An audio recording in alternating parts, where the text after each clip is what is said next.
Most of us here are watching the price action and thinking, are we going back up? Right now, what do you see in the price action? Let it be in the XRP, let it be in the XLM side of things. All of these payment assets actually show you something similar, and it does point towards a macro bullish movement for sure. I don't doubt that. I do think that we are headed much higher. I do think that this is just the starting point. And when these starting points happen, like a burst through the sky here, you actually have seen these levels before. We break through some highly resisted range, we do some correction, then we take off. And that movement is something you really don't want to miss. And that's exactly what is happening here. So this is XLM. If you actually take a similar time horizon and a similar movement structure, in XRP, you do see the exact same thing. Just you need to understand the pattern looks a bit different, but the structure for the long-term view looks exactly the same. What do I mean? You know that this has been a resistance and support before. Once you saw that breaking, you knew something just changed. Why? Volume looked different compared to the previous price action during the accumulation range. Now zoom in here. Look at this structure. Volume just popped through the roof when you actually got this price action structure. And why is that important at this point in time? Because right now you don't actually have all those exchanges where XRP used to be on the day of this pop. Now, yes, we do get that. So any bounce from here should attract a ton of new buyers. But do you think that's going to happen today, tomorrow, or next week? Let's dig deeper.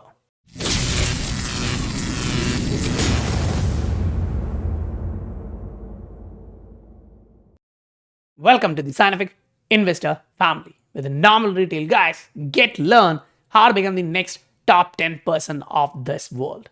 Right now, I'm so thankful for you guys to see the likes and the counts of likes popping. 500, 700, it's slowly grinding up. And for any one of you guys who are actually smashing those like buttons, I'm so thankful for you guys. And if you do receive value, please do hit that and let's go on. So now we are looking at the price action. See, first, we are actually looking at the daily chart on XLM. This is a payment asset which has, similar movements of that of XRP. So it's highly correlated. Now, if you actually look at the daily, yeah, the MACD is showing you I'm about to cross to the downside. Great. So you do have the support zone, which would be somewhat here. You do have a support trend line, which is now moving up. So now the primary question becomes like, on a macro, what are we really watching?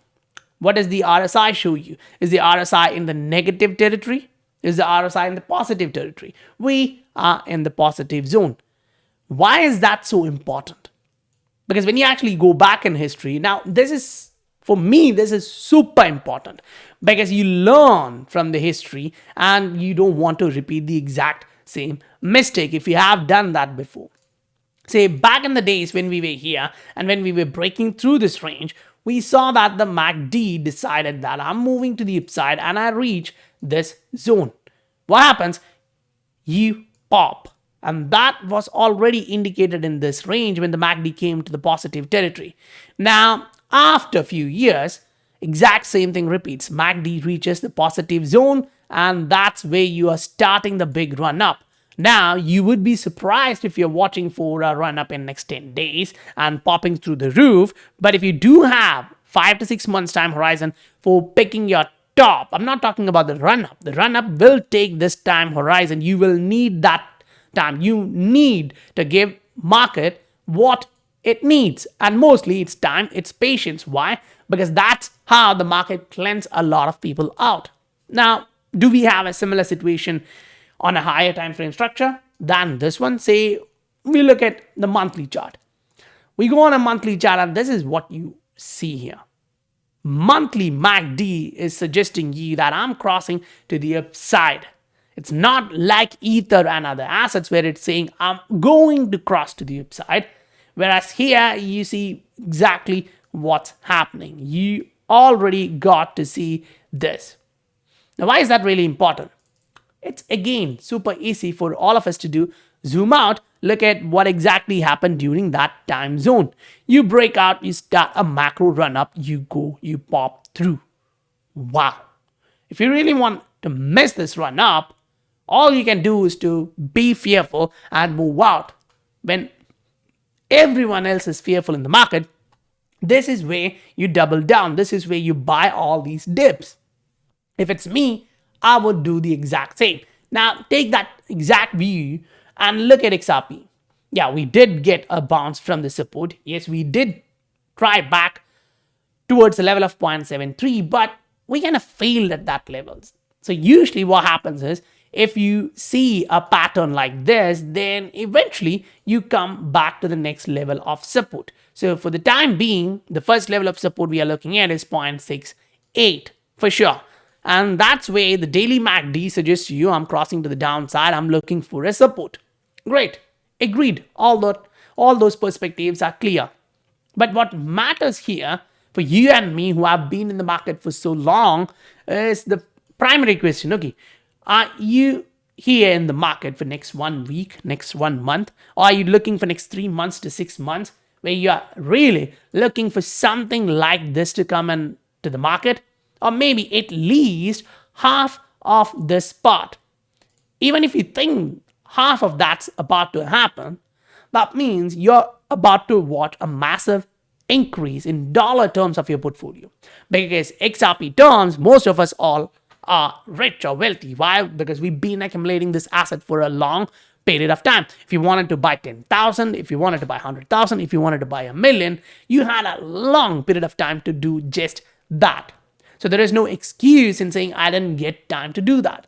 And now we're watching that the weekly MACD is in the positive zone, is in the positive territory. Last time this happened, the price action was here. So we actually were in a run to the upside. Before that, when you go back, you want to say this is XRP. Let's be precise. Let's zoom in and see what the hell was happening back then in terms of price action. Let's zoom in and see what we were doing. We came into the positive territory. We showed there is a chance of fake out, and then what happens? Boom, it's popping through the roof. So if you want to take that in the price action side of things, this is what we are talking. You're watching, there is a fake out in the price action, and then it goes back to the upside. Now, why is that happening? That's important. Because on a monthly horizon, when you go into the same structure, it shows you that the monthly cross to the upside just happens. And then you pop through the roof. You're not actually getting across to the downside. You're holding on to that and moving to the upside. That's huge, because if you look at the opposite side, it's also true. You're going to the downside. Say the monthly cross in XRP actually came close to 0.6. Yes, the highs were so much to the upside, but then you eventually goes down all the way towards 0.11. Why is that so important? Because to the downside, all you can do is 100% to the downside. So that's what you actually get. But when you actually look to the upside, you're talking about 30, 40, 50x. Last time you got such a candle close, look at what the market did with the SEC case, with all these exchanges delisting XRP. That's important. We did a 14, 15x movement after the cross, not from the bottom, after the cross.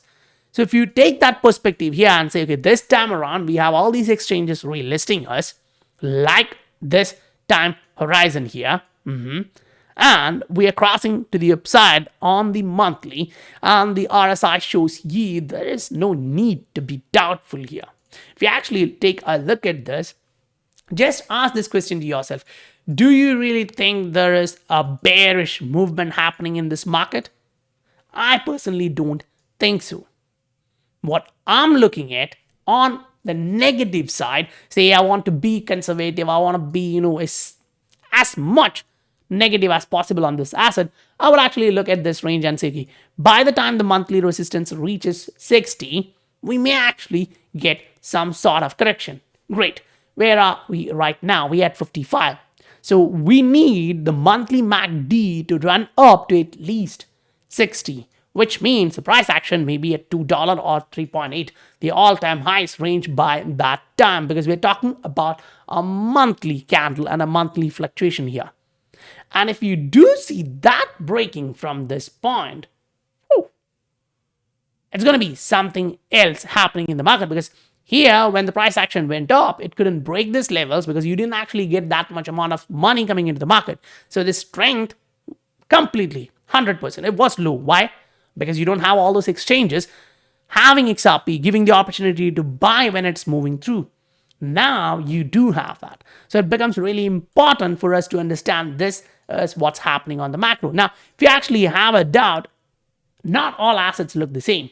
Go look at Ether. It's showing you I'm about to cross to the upside, but I haven't done that yet. Last time I did that here, the first attempt to cross to the upside, it gets rejected here. You can see that clear, crystal. And then you go back and the second try, you cross to the upside. So that gives you an idea that something has changed. Something has just changed in the market. XRP is actually leading the market. XLM is actually leading the market. All these assets which really has the utility, and it kind of looks like, okay, the court ruling for XRP is in favor for these assets. They look extremely bullish. Now, say you go look at Bitcoin. You want to actually start with the monthly chart and say, okay, this is what's happening, right? When Ether is low, keep this in mind, because I do see something happening in the market side too, because when you look at the volume for Ether, it's below 5 billion. Why is that important? It's not moving up. It's been there for a few days. It's literally, you don't actually see a lot of new money coming into Ether. And that doesn't actually look good or beautiful for the price action. Now, you go look at the MACD of Bitcoin. And what we are watching over here is that it's also crossing to the upside. And yeah, even though it's bullish when we cross to the upside, you do have to understand when we cross to the upside, you get a little bit of correction and then you go back up. So that kind of a correction is still possible in the market for Bitcoin. But what's more important is to actually see that this cross is not happening in the positive zone after a big run up. Instead, it's happening in the negative territory after a big drawdown. So that kind of gives you an understanding like, okay, most likely this may end up something like this, a big move to the upside. So Bitcoin can actually have that upside, that run up. On a monthly, we are watching that the last candle happened to close as an engulfing candle, erasing last 3 months of consolidative movement. Yes, we did move all the way up to 29,000, 30,000, slowed down there. But this candle of June shows you, no, I have enough strength. I have enough ammo to pull to the upside. But the issue is, this is a monthly candle. Even if you're watching an inside candle happening here and the next monthly candle popping, that's not July, that's August. So you may still have 30 days, 60 days watching the price action going back to the upside. Whenever you see an inside candle happening, keep this in mind. It's not a bad thing. Yeah, it's low for that month. It's not looking that great on that month for sure. But what's important in my opinion is that, watch this. Next month, you get a pop. You consolidate, you do get that consolidation, but you pop after that. So in the starting point of these rallies, people do have that disbelief whether this is going to get rejected and all those stuff. But what happens eventually? When it starts moving up, at one point, all of them starts to think like, nah, this is the big run up. Let's jump in. And that's why you see people buying Bitcoin at 13, 14, 15,000 when they really had an opportunity to buy this asset at 3,000, 4,000. So you get the idea. That's exactly what's happening in the market. And on the fundamental side of things, if you look at these news, this is heavy for XRP. You're watching all these CBDC projects entering, the stable coins entering on XRP ledger. Now, these are not 2-year, 3-year-old news. This is happening as of now. This is not just one country. We are literally watching how things are evolving in different nations, different CBDC projects. So that means we would most likely see a lot of announcement coming towards us. And by the end of a year, we would actually watch a lot of bullish news. If you actually look at this one, Ducati comes out highlighting the fact that they are building it on XRP Ledger. If that's not bullish, if that's not adoption in terms of NFT side, what else is that? Because we actually saw Lotus, another racing car company, doing that, now Ducati. So if actually take a look at that spectrum, you'll understand the fact that, okay, the realm of automobiles, the big guys, if they are coming onto the NFT space for their marketing side, or widening their market horizon, you will see their competitors also looking for marketplace infrastructure to build on these. And where exactly would you see opportunities like this other than XRP Ledger? If you take a look at the Ether, the level of fees which your customers and you need to pay for all these transactions doesn't make any sense. So basically, this is what we are looking on the side of adoption. Then on the macro, you do see all of this happening. And it won't be just XRP Ledger, for sure. On the payment side, on the CBDC side, you will watch HBAR, you will watch XLM getting in marketplace, getting in that adoption. So once you understand that, yeah, something is happening with the crypto, especially the side of the payments, that's actually huge. Say Singapore courts highlight this fact that crypto is a property. Wow. That means that's not a security. And that's one by one different countries giving you the idea. So on the other side, if you are looking for safe assets, this is happening. Why? Because the interest rates are not really good. Your valuations are actually going down. Whereas in the crypto side of things, you value that project based on its fundamental. You value that project based on the rate of adoption. Right now, it's accelerating. Right now, it's exploding. And when I say it's exploding, I don't actually mean, in a simple way. When you take a look at the worldwide Google trends and look at this horizon, you're literally looking at something like this, which is huge. You will definitely see it going up. You'll definitely see it coming back down and popping through the roof. But you see that what's happening? You are watching more and more people coming in the marketplace looking at what the hell is XRP. And when they do that, historically, you see the price action popping. Take this into account. Back in 2017, back in 2021, all these times before the price action exploded, this happened. And I don't think we want to miss this one right now. So if you actually go take a look at the Google Trends right now, you'll actually see, okay, for example, we directly go into that. Let's do it right here, right now. Say you go take a look at XRP for the worldwide scale, say at least last 5 years, which would make sense. And watch this. Yeah, the exact same thing. We're actually watching the price of XRP holding on. Why? Because a lot of new people are interested in buying this asset. And it does make a lot of sense. When you are looking for the macro view, it shows you it's about to pop through the roof.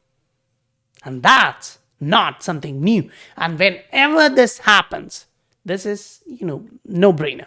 Whenever this happens, it's easy to say the price action behave positively. So there is no doubt in that. And when we come back onto the XRP price, we are watching the exact same thing happening.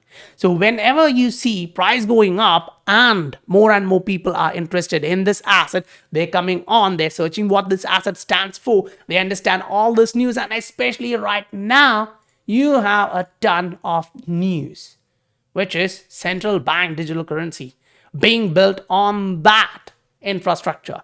That makes a huge difference because not a lot of projects have something like this to post. Because Ether can say, okay, we have been working with a lot of these governments. But then you go on and use that ledger and you feel like, what the hell is this? Right? It's so slow, the pace is so high. They usually say like, okay, go, optimize your settings. Have you ever tried that? I tried that, many times. Sometimes, okay, it's a little bit low in fees, but the wait time is more. And that's not what you're looking in XRP Ledger. So you really don't have to compromise the speed of your transaction because of the cost of your transaction. That is something especially true for XRP Ledger. Now, the exact same thing for XLM too, I agree. If you do the transaction, you'll see like, okay, almost same. The transaction happens like this, the fees is near zero cost, and that's huge. And right now, the adoption side of things, XLM is pushing its adoption scale up side. If you actually go through this report from the Block Pro, you'll actually see like, okay, the off ramps, the on ramps in different areas for USDC using Stellar is now popping. One of the biggest things you need to notice here is Asia. Because for Bitcoin, you don't have that much in Asia. For Ether, you don't have that in Asia. Why does that matter? Because it's about the population. Yeah, you need to see a big chunk of Asia is in India and China. A big chunk of that is youngsters. A big chunk of that is using internet and moving into crypto, as I can see. Look at WazirX exchange and how much the users are moving into that. That means, yes, whatever we are watching in the Google Trends does show you that the rate of adoption is increasing. And if the short-term volatility is making you uncomfortable holding on to this asset, you may have a hard time looking back in time. Maybe it's just 3 months, maybe it's 6 months, but 6 months would move anyway, whether you're holding on to this or selling here and moving out after an extended period of time. When the price blasts through, keep this in mind. You do have a resistance at this point. The price is testing that range. Once you see this break, you really don't have much of a trend line resistance for that matter. What you do have is the horizontal level, say $2 mark. That's an attractive price. If you bought at 0.2, 0.3, you did make a decent return. Next level is close to 3.8. That's again a huge ROI structure if you are looking at the price action clearly. If you bought at 0.3, you're literally making a 10x day. What else you need? Yeah, I know people are looking for 1000x, but for that, you may actually need 5-10 years if you don't sell here and hold on for that time horizon. But if not, after this, the price discovery starts. And whenever the price discovery starts, it will be volatile, heavily volatile. And then you will actually see people entering into the market. Heavy marketing, media attention. Take your profits, then stand back aside. So guys, if you're actually looking for all these updates on different assets on real time, getting on to all of this, because the market is showing you a lot of opportunities, you can look at the Patreon. The link is given in the description below. And I would also like to highlight the fact that you guys hitting this like button, I'm really thankful for you guys. So that's it for today, guys. I'll meet you on the next video. Bye for now.